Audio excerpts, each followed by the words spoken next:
Bonsoir chers téléspectateurs, merci de nous retrouver pour cette deuxième partie de votre émission Question d'existence. Dans la partie précédente, nous avons parlé du couple avec monsieur et madame Sawadro.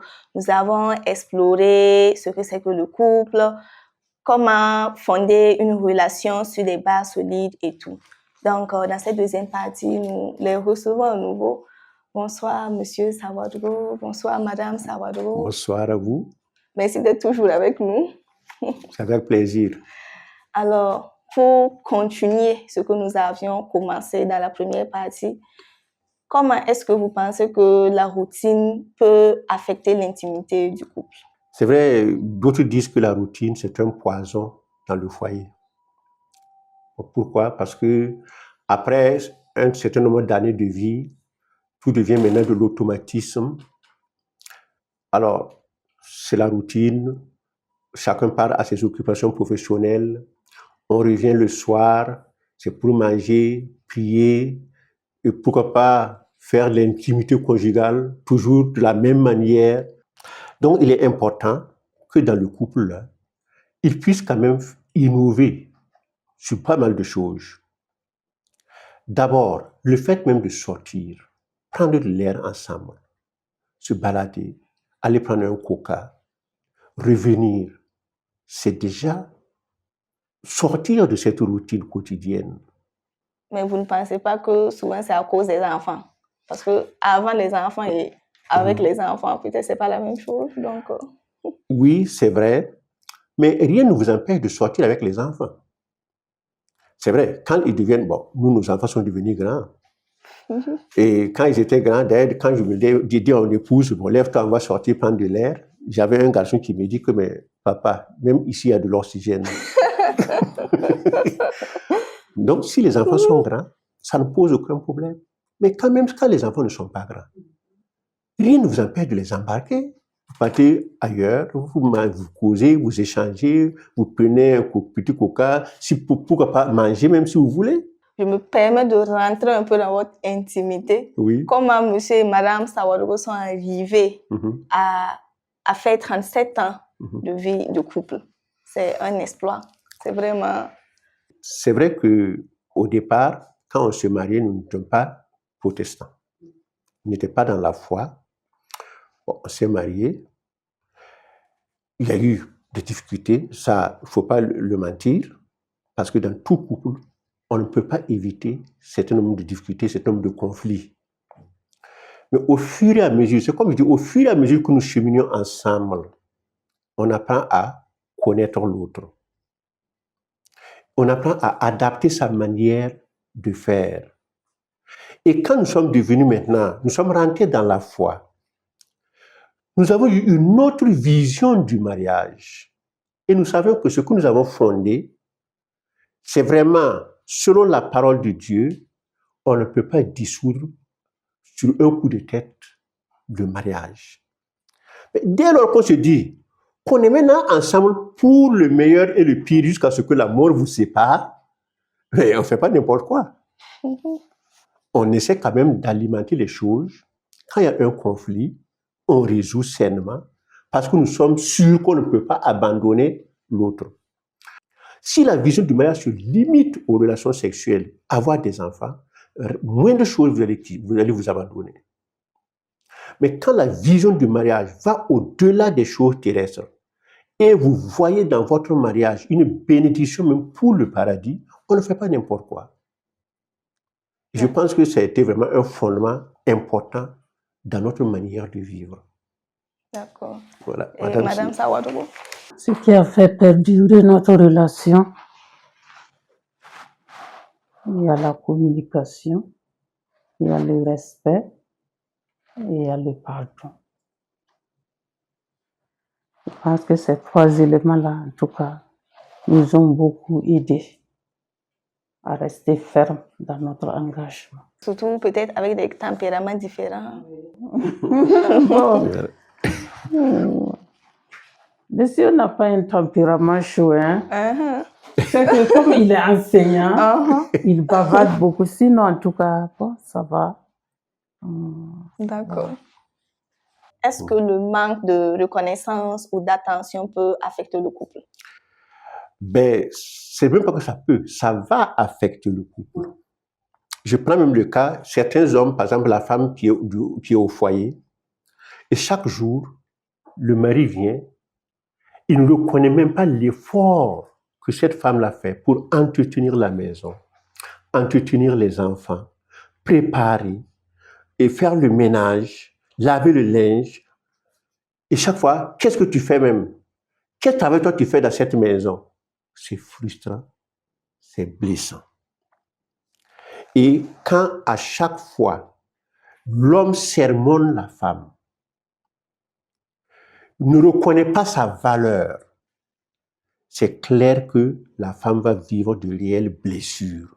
Parce qu'à un moment donné, elle ne sait même pas quelle est ma place dans ce foyer. Et je pense que c'est très, très important de s'encourager dans le couple, de se valoriser. C'est pareil aussi pour l'homme. L'homme, généralement, c'est quand même lui qui amène les ressources, qui fait beaucoup de choses pour la famille. Mais si tout ce qu'il fait n'est pas reconnu par la femme, c'est chaque fois des critiques, des murmures. Tu n'as pas fait ça. Tu n'as pas fait ça. Il y a telle chose qui manque. Donc, tu ressors les faiblesses, mais tu te tais sur les qualités. Cet homme aussi sera frustré. Et à un moment donné, même ce qui faisait du bien là, il ne fait plus. Tu ne comprends pas pourquoi il ne fait pas. Il porte une blessure dans son cœur. Et son cœur s'est refermé. Mais qu'est-ce que vous pensez de ces hommes-là qui frappent leurs femmes? Ben, c'est très grave. Quelqu'un a dit que les mains ne sont pas faites pour frapper, mais c'est pour caresser et pour consoler. Donc, l'homme n'a pas utilisé ses mains pour frapper sa femme. Il faut la consoler, il faut la caresser. Et je ne conçois pas parce que la femme, ce n'est pas ton enfant. Même l'enfant, à partir d'un certain âge, tu ne peux plus frapper ton enfant. Le conflit se résout dans le respect de l'autre.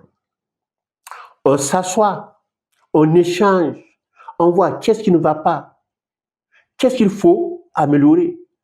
C'est comme ça qu'un conflit se résout. Mais quand un conflit se résout dans la violence, ça blesse fondamentalement le foyer. Et c'est très important parce que les gens confondent le conflit avec la bagarre. Le conflit, ce n'est pas la bagarre.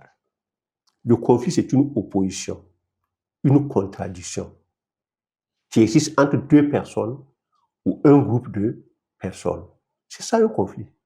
Maintenant, comment on gère le conflit?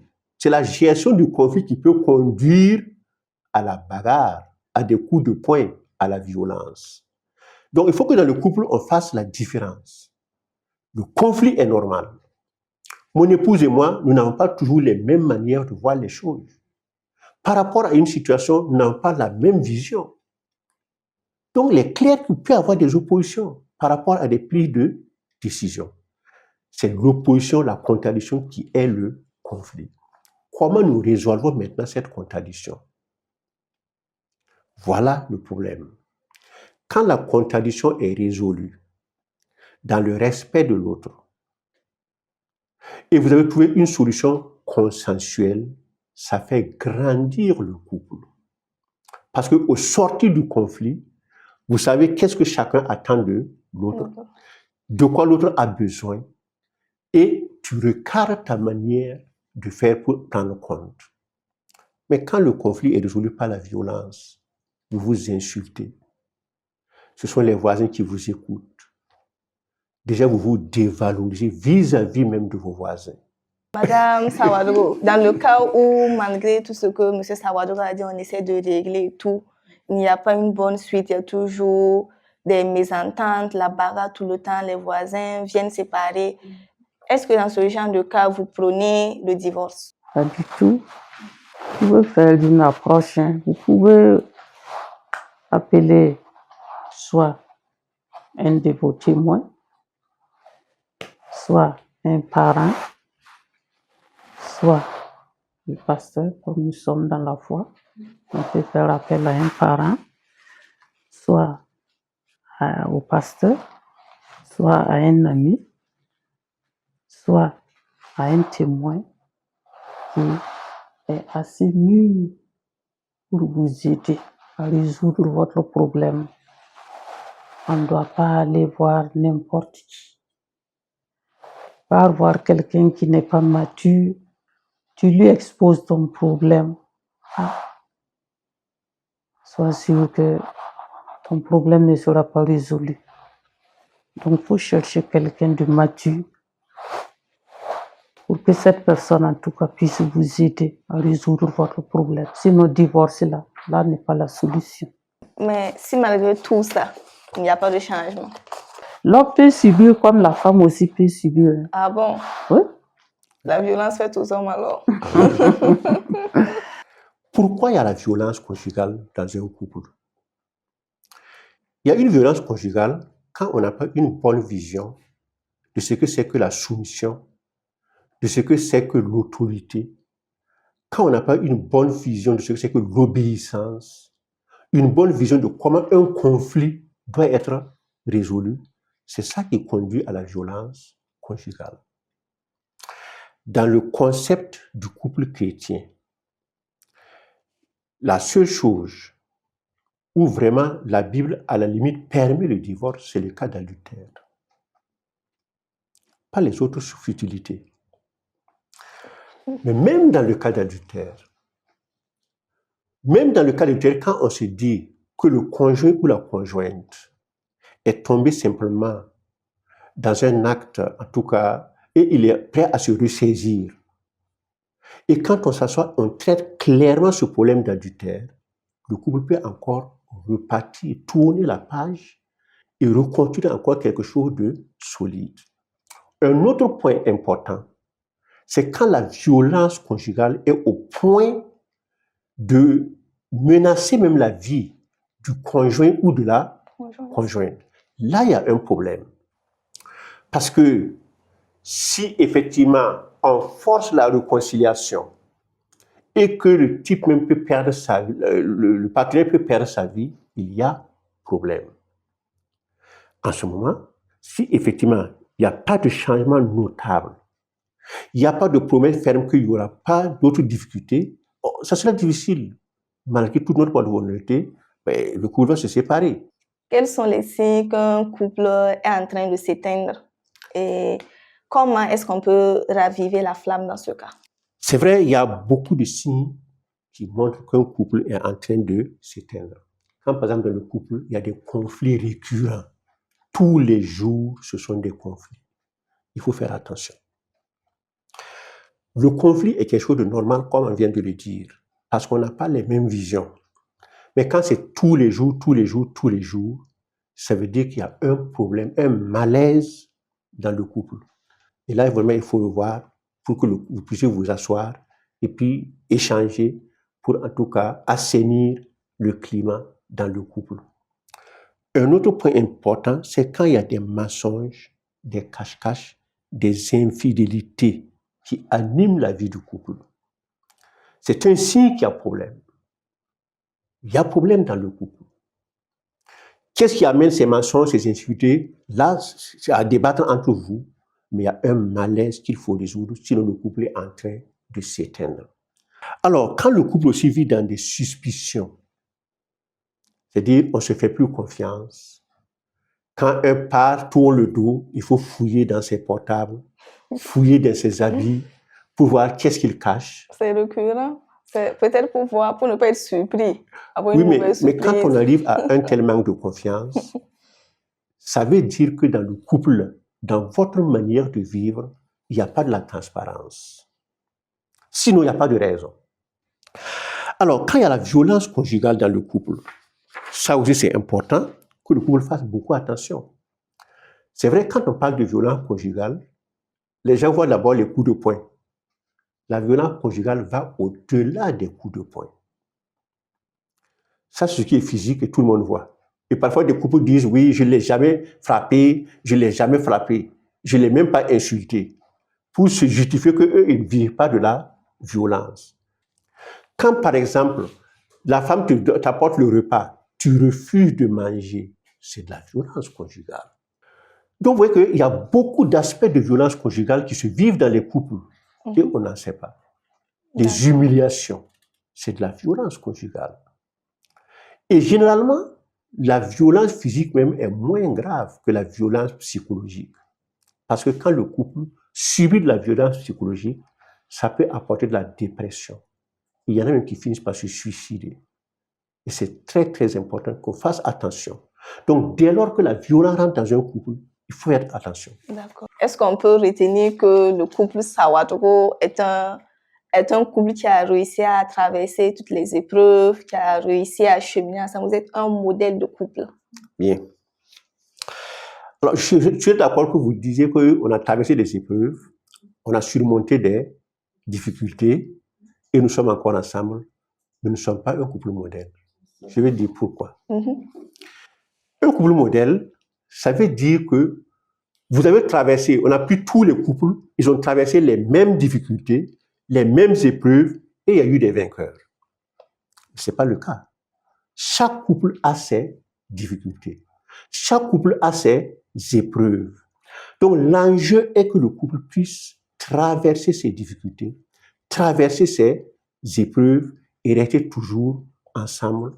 Mais je ne pense pas qu'il faut dire qu'il y a un couple, ce couple est modèle. Parce que ce que nous voyons de l'extérieur, nous ne savons pas ce qu'il y a à l'intérieur. Donc, nous ne sommes pas un couple modèle, mais par la grâce de Dieu, nous avons pu transcender certaines difficultés, certaines épreuves, et nous sommes encore ensemble. Et nous espérons que nous allons encore les traverser jusqu'à ce que la mort nous sépare. Voilà. Est-ce que vous pensez qu'un amour qui dure, c'est une question d'effort, de chance ou de maturité? Et quels sont les conseils que vous avez à l'endroit des couples qui nous regardent actuellement? Alors, un amour qui dure, c'est pas une question de chance. Parce que si on dit une question de chance, ça veut dire que même si j'ai échoué, je ne me reproche rien. C'est une question de maturité.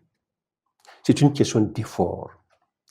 Il faut d'abord faire l'effort pour vivre avec l'autre, être en harmonie avec l'autre, comprendre l'autre, tolérer l'autre. Il faut des efforts. Il faut des efforts dans sa manière de faire, renoncer parfois à ses propres intérêts pour prendre en compte l'intérêt de l'autre. Il faut de la maturité, parce qu'on n'agit pas n'importe comment. Donc, un couple, c'est pour vraiment quelqu'un qui a de la maturité, qui comprend les choses, qui comprend qu'il vit avec une autre personne, qui doit en tout cas agir en prenant en compte les intérêts de cette personne pour que la relation puisse continuer. Ce n'est plus une question de chance, c'est de la maturité et des efforts à faire. D'accord. Vos conseils à l'endroit de ces couples qui nous regardent? Bon, pour les couples qui nous regardent, c'est se dire, nous nous sommes mariés pour le meilleur, pour le pire, jusqu'à ce que la mort nous sépare. Se dire, c'est clair que on ne peut pas cheminer sans rencontrer des difficultés. Il y aura des difficultés, mais voyez ces difficultés comme des défis pour le couple et non pas des choses qui vont fragiliser le couple. Voir les conflits, non pas comme en termes de bagarre, mais en termes de contradiction, d'opposition, qu'on doit résoudre dans l'amour, dans la compréhension mutuelle pour cheminer ensemble. Et quand c'est ainsi, on grandit. Le conflit fait grandir, mais le conflit ne fragilise plus le couple. Je pense, et aussi être vraiment dans la vérité, dans la transparence, dans la vie du couple, que chacun, à un moment donné, s'il y a des blessures, qu'on puisse vraiment les partager, prier ensemble, recevoir la guérison des blessures pour encore cheminer ensemble. Il faut être prêt à chaque fois à pardonner l'autre, à se réconcilier pour aller de l'avant, parce que nous sommes appelés à marcher ensemble jusqu'à ce que la mort vous sépare. Madame Sawadro, on va vous arracher un dernier mot, un petit mot. Je souhaite au couple une vie de transparence, une vie d'amour, de joie, de compréhension, afin que, en tout cas, ils puissent mener une vie qui soit agréable à Dieu. C'est vrai, nous avons commencé les formations des couples dans les années 1997. On a eu à animer des séminaires, à conseiller des couples. Et quand en 2022, nous avons pris notre retraite, on s'est dit, comme on ne peut pas atteindre systématiquement tous les couples pour faire des séminaires, pourquoi ne pas compiler les enseignements que nous avons déjà eu à livrer sous forme de documents, et au moins ceux qui vont les avoir pourraient s'inspirer pour trouver en tout cas des pistes de solutions à leurs préoccupations. Donc nous avons d'abord fait un document sur la préparation au mariage dans le contexte chrétien. Et dans ce document, comment choisir son conjoint, comment cheminer pendant la période de fiançailles jusqu'au mariage, quand la relation a commencé, comment cheminer même pour que ça arrive même jusqu'aux fiançailles, et pendant le mariage, quels sont les principes bibliques qui fondent le mariage chrétien. Nous avons fait un autre document sur l'éducation des enfants dans le contexte des familles chrétiennes. Comment éduquer l'enfant, sous quels principes. Et comme nous sommes des enseignants, nous avons ajouté quand même d'autres choses. Comment aider les enfants à booster le succès scolaire. Nous avons aussi fait un document sur la résolution des conflits dans le couple chrétien. Autrement dit, qu'est-ce que c'est qu'un conflit? Parce que quand on ne sait pas ce que c'est qu'un conflit, on confond le conflit à la bagarre et on pense que dès qu'il y a conflit, il faut se frapper. Donc, qu'est-ce que c'est qu'un conflit? Quel est l'impact du conflit sur le couple? Ces éléments positifs comme ces éléments négatifs. Quand le conflit est résolu vraiment de façon saine, ça fait grandir le couple. Mais quand c'est résolu par la violence, vraiment ça blesse le couple. Et nous avons vu comment on résout un conflit dans le couple. Nous avons fait aussi la communication dans le couple, parce que la communication est un problème. Comment communiquer? Qu'est-ce que c'est d'abord que communiquer? Quels sont les enjeux même dans la communication? Comment le couple devrait communiquer? Qu'est-ce qui peut entraver la bonne communication dans le couple? Le divorce et le remariage dans le contexte chrétien. Alors, dans ce document, nous avons surtout montré qu'est-ce qui peut causer le divorce dans un couple. Essentiellement, c'est ça. Et maintenant, nous allons voir par rapport à la parole de Dieu. Qu'est-ce que la Bible dit par rapport au divorce, par rapport au remariage? Nous avons aussi un document sur l'adultère dans les couples chrétiens. Qu'est-ce qui peut conduire le couple dans l'adultère? Et si le couple est dans l'adultère, d'abord, comment préserver l'adultère dans le couple? D'abord, qu'est-ce qui peut conduire le couple dans l'adultère? Comment préserver l'adultère dans un couple? Si le couple vit des adultères, comment résoudre? Et la place de l'argent dans le foyer chrétien, c'est-à-dire comment on gère l'argent dans un foyer chrétien. Quels devraient d'abord être les relations, les rapports à l'argent dans un couple chrétien? Comment on gère l'argent dans un couple chrétien? Comment on établit un budget familial? Donc nous avons expliqué un peu tous ces détails-là.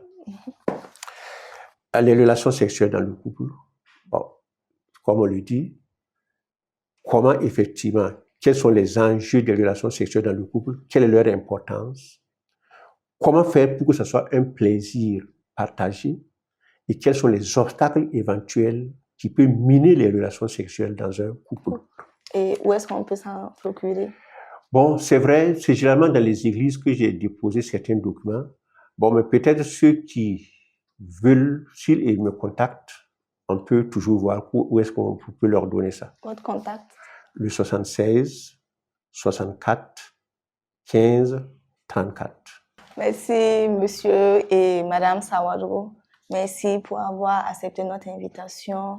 Et on espère vous revoir peut-être une autre fois sur une autre thématique. Ça sera avec plaisir. Oui, et nous vous souhaitons plus d'années de vie ensemble, une longévité Merci. vraiment utile pour que vous continuiez à conseiller les couples.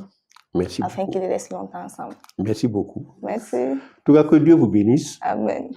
En tout cas, c'est une œuvre merveilleuse que vous faites et nous espérons que l'émission qui a été faite vraiment va être un tremplin pour que des couples trouvent des solutions à leurs problèmes.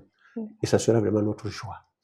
Merci à vous, chers téléspectateurs, de nous avoir suivis. Et sachez que aimer, ce n'est pas simplement ressentir, c'est choisir, s'engager, entretenir. Le couple n'est ni une évidence, ni un conte de fées permanent. C'est une traversée, parfois calme, parfois agitée, mais toujours riche, si elle est sincère. On retiendra qu'un amour durable se nourrit de petites attentions, de grandes conversations, de patience et d'un peu de folie douce.